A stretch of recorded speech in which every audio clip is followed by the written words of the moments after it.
Family is one of the most important things in human life. Why is it important? Why is it valuable to you? Because they're always there to support me whenever I do. They're there to support you. Yeah, what else? What do they bring you? Like, why is family so valuable? They brought me life. They brought you life. Good. Anything else? Support, life. They feed you. Love, resources, right? Okay, family's important. What are some of the most important or valuable things to the rest of you? Go ahead, share. Yeah. I said the drive to be great. The drive to be great. What are you thinking? Like, you want to achieve something glorious and leave behind a lasting legacy? I don't really care about all that. I feel like whatever I want to do in life, I want to be great at it. And so I want to put all my effort into that. You want to be like competent. You want to be a professional. You want to be an expert at what you do. I'd say so. You want to be like a rock star in your thing. Cool. What else? Becoming a mother. Becoming a mother. Say more. That's really important to you. Yeah. Why? I mean, I've always wanted to become a mother. My mother was a really good mother to me. I just want to keep doing what she did and spreading the love that she spread to me. You want to become a mother because you think that's going to be really meaningful to you, right? More than owning a McLaren? Yeah. More than a yacht? Yeah. More than trying out the best new designer cocaine from Guatemala? Yeah. Okay. Lovely. Thank you. What else, Ava? I said the freedom to an education and knowledge. Knowledge. That's important and meaningful to you. Yeah. Why? Because they say knowledge is power. I mean, just, I feel like to understand yourself, the world around you, you have to have knowledge. You have to find an understanding of it. And a lot of times, especially I feel like in today's society, our freedom of knowledge is limited, and it doesn't allow us to understand like human connection and critical thinking, and it doesn't allow us to be human. Okay, so knowledge, it opens up countless doors for us. It allows us to live a flourishing life or something, right? To understand what the heck's going on. Sick. All right, what else? Yeah. Exploring, just like going out, like flying, seeing a bunch of different places, exploring the world. Exploring the world. Why is that important to you? Why do you care about exploring? I want to see everything. You want to see it. I want to take in life. You want to take it in. You want to experience it. You want to have those, what? Those awestruck moments of when you reach the top of the cliff, right? And then you're like the traveler over the sea of fog, and you see the majestic landscape, and tears just start, and you're like, this is it, man. Yeah? Cool. What else? Yeah. I guess it was like basically the same thing, but traveling is like the most important thing for me. I mean, I've never been out of the country or anything, but like I would really like to see like as much as I possibly can. You want to travel the world. You want to experience other cultures. You want to see beautiful sights. You want to take in nature around the globe. Cool. Anything else? Yeah? I say laughter and joy. Laughter and joy. Because I feel like a lot of stuff in life is just going to be shit. But if you know how to laugh about it and get over it, there's nothing you have to worry about. As Granny Violet says in Downton Abbey, life is a series of problems and then you die. So maybe laughter and joy are important. And we need to be able to laugh at ourselves and find joy in the sorrow and misery. Good. Emma. I said falling in love. Falling in love. Why is that important to you? Because like her, I want to have a family one day, and I don't want to put my kid into a bad marriage. Okay. Yeah, you're like, I don't want to marry the wrong guy. Like, he'll beat my kid. That would suck. Yeah? I don't want to marry, like, a non-functional drug addict or something. Yeah. Hopefully, yeah. Yeah, right? Yeah, okay. But love. Love is more important to you than trying out the new honey chipotle chicken? Yeah. Chipotle? Love is more important to you than getting an A in this class? Yeah. If you got to choose between getting an A in this class and meeting your soulmate, what would you choose? Meeting my soulmate 100%. 100%. Okay. Yeah. I kind of said in a more vaguer sense of like peace and happiness because Peace and happiness. Okay. because where I'm at now compared to let's say where I'm going to be at in 4 years, I might have different passions and different things that I want to do in life. Because 4 years ago, I was a completely different person than I was what I am now. Mm-hmm. So I guess just leaving my future to an open opportunity to like have a job that I'm going to enjoy, but also be financially stable to do the things that I want to do in life and in the future. And like especially love too, and just having someone that I can do that with. So peace and love and connection. Something like that. Okay, good. Yeah, we'll do one more, yeah. Music. Music? Say more. What do you mean? You want to play it? You want to listen to it? What's the... Listen, okay. Yes. Why? Who cares about music? Why is music important? A way you can, it's like a way you can feel understood and express yourself, like in a way else can, or just anything to do with like arts, like whether it be movies, music, anything like that. Interacting with the arts. Yes. It allows you to express yourself, feel complex emotions, move your soul, something like that. Okay, one more, yeah. I said healthy relationships. Healthy relationships, why? Because that's what science defined as the closest possible definition of happiness. The largest indicator of happiness, right? I mean, finding intrinsic satisfaction within your daily tasks and social roles too. Yeah.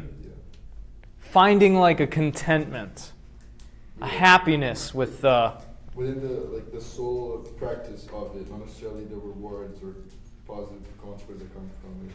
finding joy in doing the dishes. Yeah, sure. Yeah? Something like that, appreciating the present. Yeah, like finding joy from being a dad, just from taking care of your kid, like that action itself, not necessarily your kid becoming a superstar in, let's say, basketball. Yeah. Because that's probably not going to happen, you know? Yeah, good. Thank you. What did all of the things you just listed have in common? Are they the products of you engaging in some prolonged activity of reasoning? Are you going to be happy if you just think really hard about it? Are you going to find love if you just critically think about what love is? This whole class has been about critical thinking. I've tried to impress upon you how important it is, how many doors it can open for you, how it can help you get that job, help you get that degree, help you figure out what decision you're supposed to make. You know, when the mechanic comes back and says it's going to be 10 grand for that new transmission, and you use your critical thinking skills and you think, well, he's probably trying to swindle me. I should probably get a second opinion. I'm going to take it to a different shop, right? I'm not just going to bring it right back and have him do the work. Yeah? Critical thinking is powerful. It's useful. It can do amazing things for you. But is critical thinking the most important thing in human life?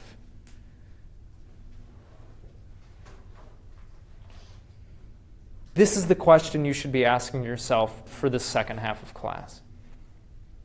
It's an incredibly useful tool. It can get you things. But there's a long philosophical tradition of people who say, yes, reason is good and it has its place, but it is not the be-all, end-all of human life. These are the irrationalists.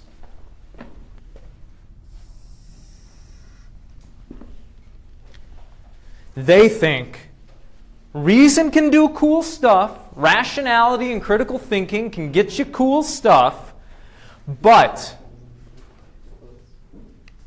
they say it's not what ultimately should matter to you.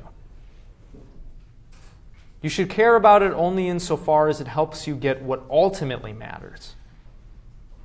And what do they say ultimately matters?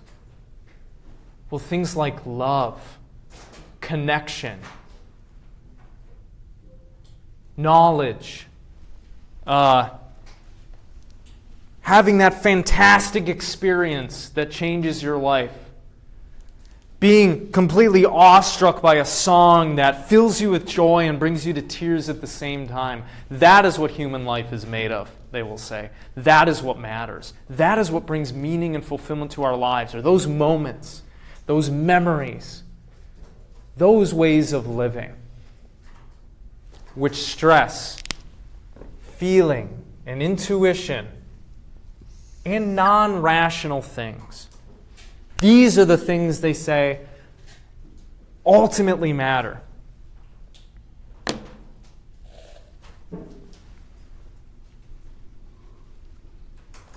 So, critical thinking is useful, and you should do it, and you should become better at it. But you should also cultivate a view of what you are using critical thinking for. Because you know as well as I, just critically thinking all day isn't going to bring you happiness and fulfillment. Critical thinking is a means to get you to something that's further valuable or further meaningful.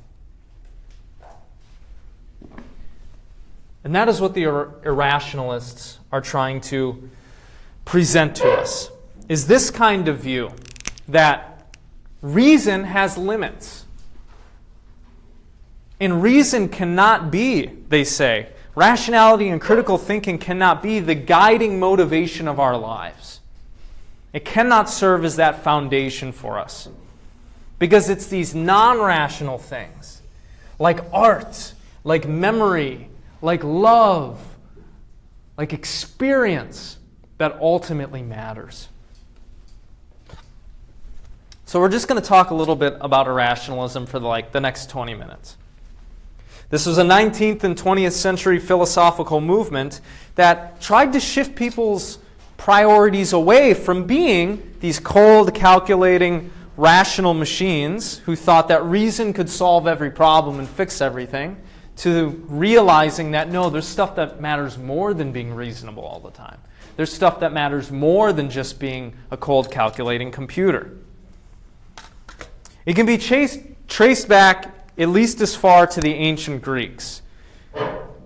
We see irrationalism, this kind of worldview, this privileging of the non-rational over rationality, in figures like Pythagoras and Pindar and Empedocles. And symbolically and mythologically, it's been associated with the ancient Greek god Dionysus, who was the god of a bunch of things like winemaking and fertility and religious ecstasy and religious rituals and theater. But this movement that tried to get people to see that complete rationality is not how we should live our lives was in large part a reaction to what we might call the age of reason. This marker sucks.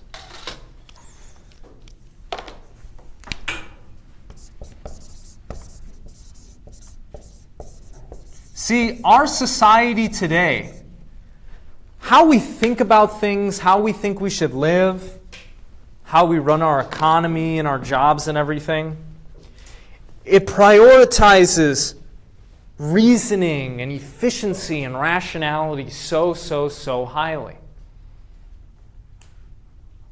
And we get this from this time, from this age in European history called the Age of Reason, this Enlightenment period.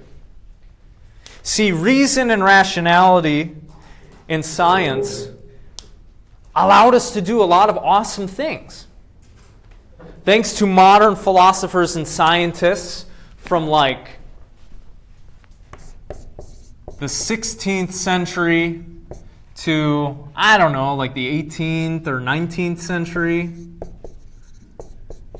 they were able to use critical thinking to expand the boundaries of science, to develop new methods of inquiry, to develop new technologies, to create new scientific fields like anatomy and engineering and architecture, and improve the techniques there, and improve the tools that we could create, and figure out more stuff about the universe. These Enlightenment thinkers thought that if we just use reason, and if we live by reason, we'll be able to have happy lives and solve all of our problems. Well, that golden age did not come about. This optimism in reason and rationality did not lead to our ancestors fixing everything. It did not live up to its promise. As useful as it has been for the emergence of science and technology, for transportation and manufacturing and production and all of these different things. What the ancient Greeks noticed, and what the irrationalists in the 19th and 20th century noticed, was that there's something critical about passion and feeling.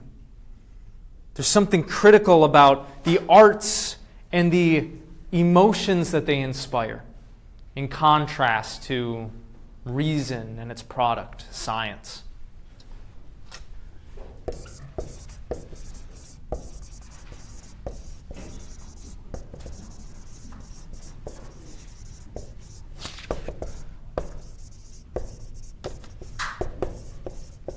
They saw value and importance in the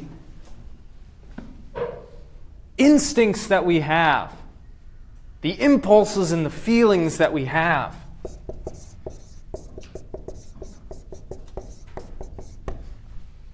And they came to believe that passion, instinct, intuition, emotion, these are somehow connected with what it means to live a meaningful and flourishing life. Not being a cold calculating machine all the time, but having experiences, being moved by a song or a piece of artwork, engaging in the dance.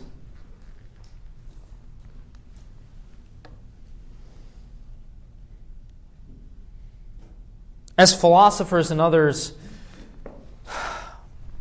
came to believe something like this more and more intensely,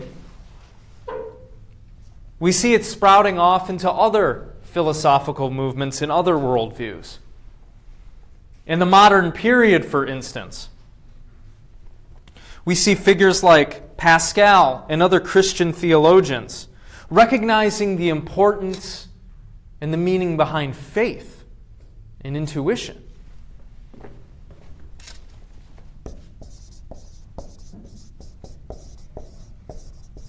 They came to see that there's a real place that emotion, intuition, and faith should have in our lives.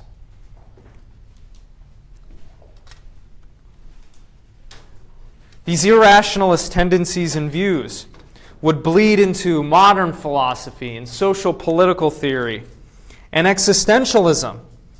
From these views, this recognition that there's something deeply important and meaningful about passion and faith and intuition, these non-rational things. We get things like American pragmatism, and we get Bergsonian vitalism, and Nietzsche's philosophy, and Kierkegaard, and Sartre's existentialism.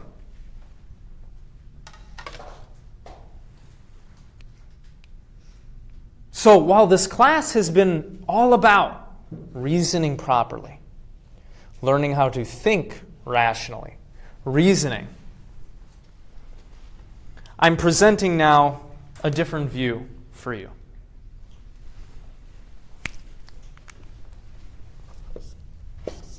reason and argumentation are important. Critical thinking is important, and you should train it, and you should engage in it. But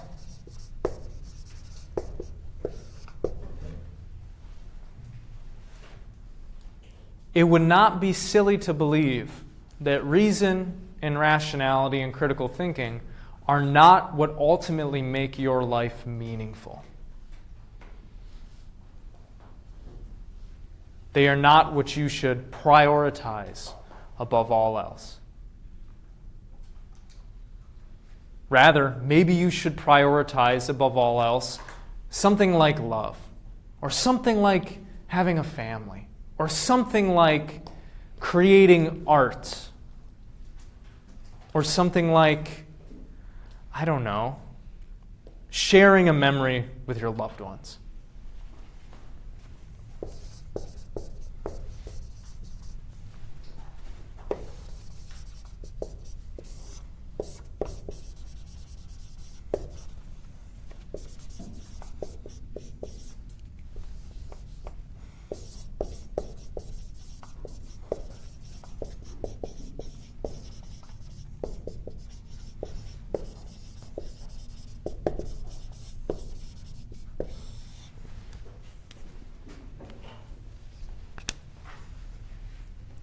So, get better at critical thinking and use it more. Learn how to reason appropriately. Because again, you can do fantastic things with reason and critical thinking. It'll help you do well in the class. It'll help you get a job. It'll help you make money so you can survive. But really, what should your life be all about? What is it that ultimately matters? That's what I'm trying to get you to reflect on now. I'm not saying you have to accept this view. But I am introducing you to this view so that, well, you can figure out exactly what the hell it is you're really trying to do. What it is that you should ultimately pursue. Argumentation and critical thinking are powerful, but they're limited, and we might think that they should have a certain role in our lives rather than take up the whole of our lives. So, what do you think of this view?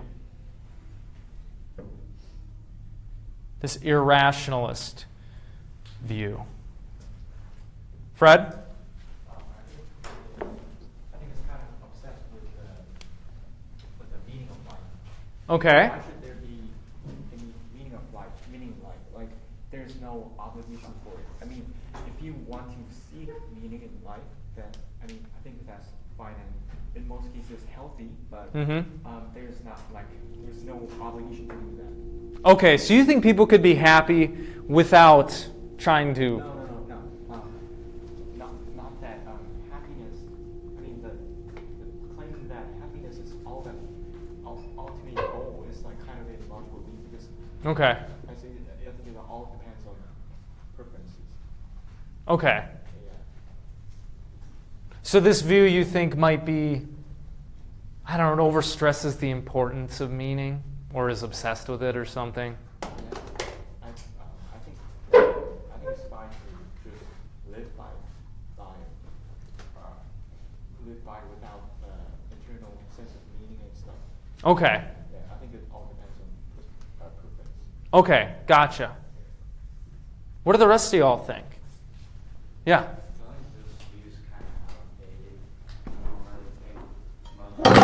Ooh.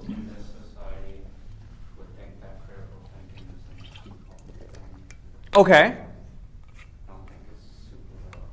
You might say people don't care enough about it.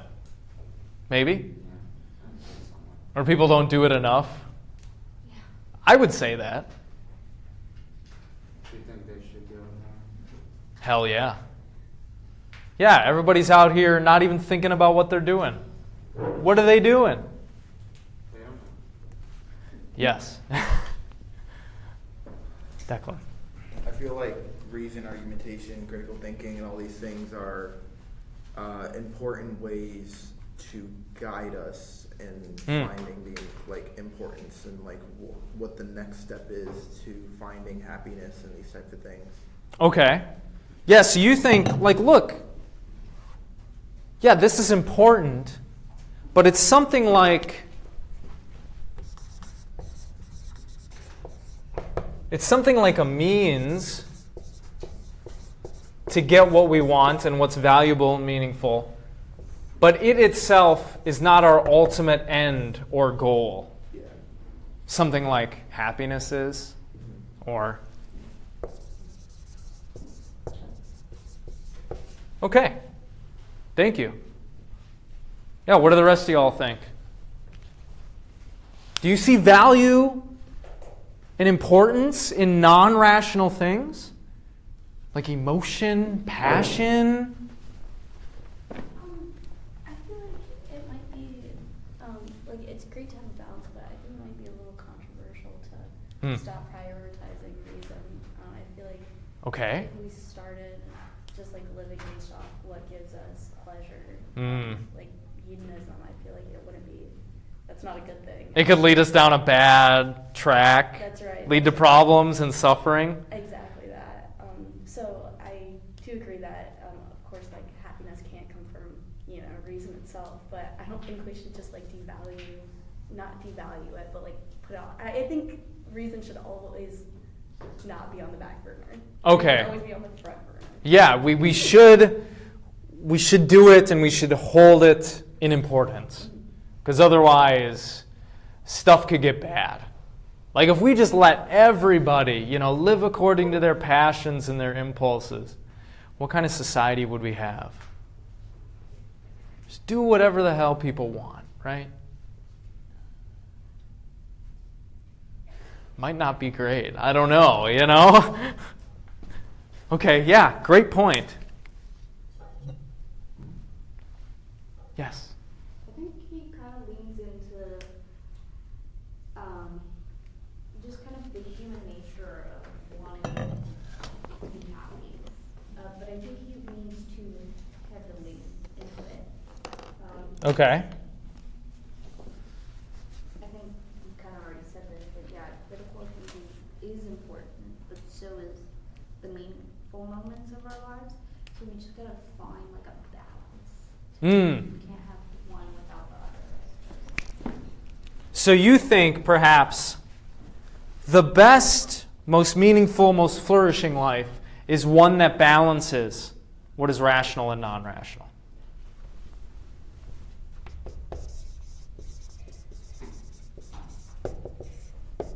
So there's a time and place for critical thinking and rationality and philosophical argumentation. And then there's a time and place for just enjoying the massage chair. Okay, makes sense. Yeah, what do the rest of y'all think?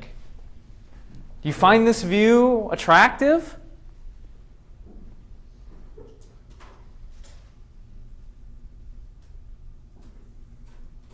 Or should we be more like, let's say, cold calculating machines than not?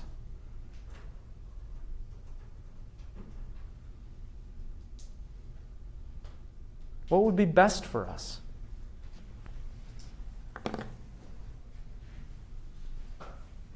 Well, this is why I asked you what is important and meaningful to you. I doubt any one of you, unless you're a weirdo like me, is going to find value and meaning in just thinking about and reasoning about stuff. No, you find value and meaning in your friendships, right? In listening to the new J. Cole album or something, or Frank Ocean album. In hanging out with your friends, in baking cookies with your mom, going fishing with your dad. If that's the case, if those are the things that are ultimately meaningful and valuable to you, then you should think, how can I use this thing called reason? How can I use my critical thinking skills in order to achieve that? That should be on your mind.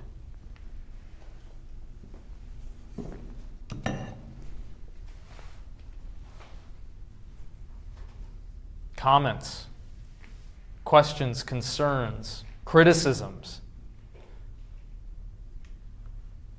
Yeah, it's Monday. You're all asleep. Or terrified to speak. I don't know.